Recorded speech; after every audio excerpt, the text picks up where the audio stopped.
Okay, I've decided to do another clip. Well, I've got the bike here.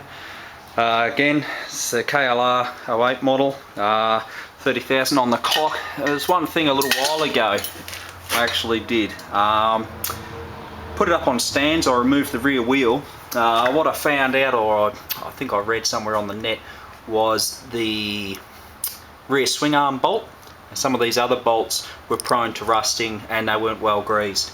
So what I did for this one is that's a plastic cap that pops away both sides. Again, it's up on a stand, back wheel off. In there's a bolt nut on the other side. You undo it and just gently slide that bolt out.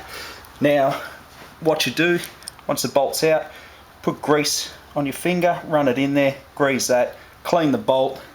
There's another piece under the middle in there.